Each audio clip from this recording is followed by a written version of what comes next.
Okay, so this is our special reading, 38, 39, 38, 40, and 38, 41. Tanungin natin lahat ng espiritu na nasa environment, lalong-lalo na yung nasa mga puno natin, halaman at paligid.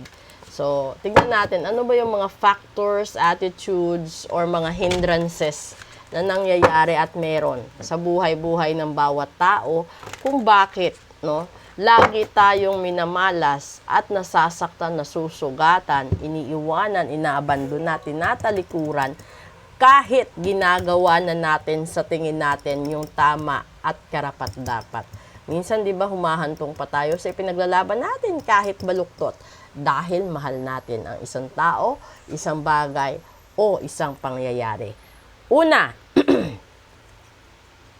delight, masyado kang na-delight. Pangalawa, duality, talagang kayo. Pangatlo, reflection. O ngayon, eto na, lumalabas na. Yung sinasabi kanina, yung adventure sa daily reading natin, yung katapat niya sa special reading is yung delight. So, ibig sabihin, masyado kang na-enjoy, nabuyo dito sa adventurous life or sa stage ng buhay mo na yung infinite possibilities mo is dumidilim. No? Ito yung puno, nadidilim. Yung swerte mo nasa likod na. So, nakalimutan mo or nakaligtaan mo pagtuunan ng pansin dahil masyado kang nakafocus doon sa mga bagay na sa tingin mo ikakasaya mo, na hindi mo pala alam, itong ginagawa mo is magbibigay sa'yo ng problema, nahahadlangan lahat ng swerte mo sa buhay. At dito lumalabas yung magic sa daily episode at dito nagkakaroon ng reflection. Ibig sabihin, lahat ng dahilan or lahat ng resulta, halimbawa pinakulang, pinabarang, pinasumpak at ginayuma ka, is dahil yun sa pagpapabaya mo noon. Nagbibingi-bingihan ka, nagbubulag-bulagan ka sa lahat ng mga binibigay sa'yo na go signal, sa lahat na binibigay sa'yo ng mga paaalala, no? Kasi yung paaalala, hindi lang naman dahil sa panaginip, di rin dahil sa signs and symbols, kundi minsan dinadaan ito sa mga tao na akala mo kasi wala na, akala mo pinabayaan ka na, minsan out of the blue, lalabas yung information. And then, ito na yun. Sasabihin na ni universe sa'yo, lahat ng nangyayari sa buhay mo is reflection of all the deeds or decisions that you have done for the past 11 months of 2024. So, posible yung iba, past few years na. Pero ito kasi, di ba kung nakikita ninyo, dito kasi masyado kang masaya eh. Dito oh.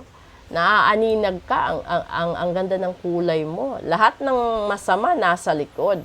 And then masyado kang nabuyo at nakalimutan mo, lumipat sa likod yung blessings mo at dito ka nalulong.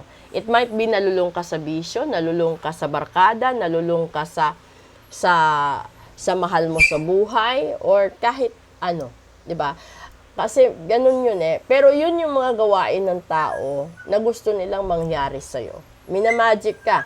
So, ibig sabihin, nagmamanifest sila na makalimutan mong ingatan yung blessings mo, makalimutan mong mahalin yung dapat mong mahalin, makalimutan mong ingatan yung mga bagay na matagal mong pinag-ikunan, pinaghirapan.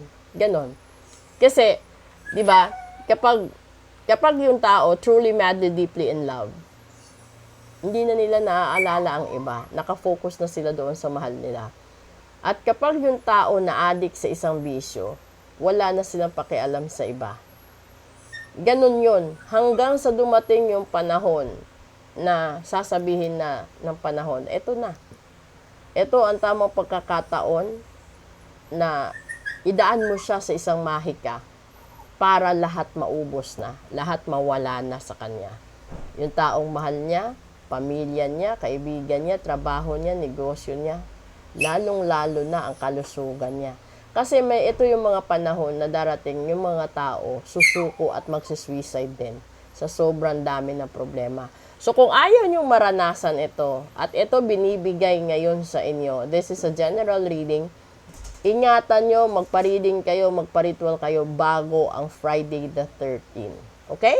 So, kung meron kayong malaking negosyo, kung gusto nyo tumakbo sa politika, kung gusto nyo makapasa sa board exam, makawala sa kahirapan, makawala sa poder ng mga tao na sinasaktan ka physically, emotionally, at mentally, stress ikaw, exhausted, ito yung sagot doon. Magpa-reading ka, magpa-ritual ka.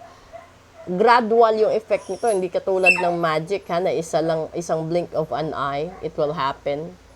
Though wala. So, hindi yan gawain ng Diyos. Yung mahika or yung magic is gawain ng demonyo po. Okay? So, maraming salamat po. And let's go with the English reading po natin. Thank you!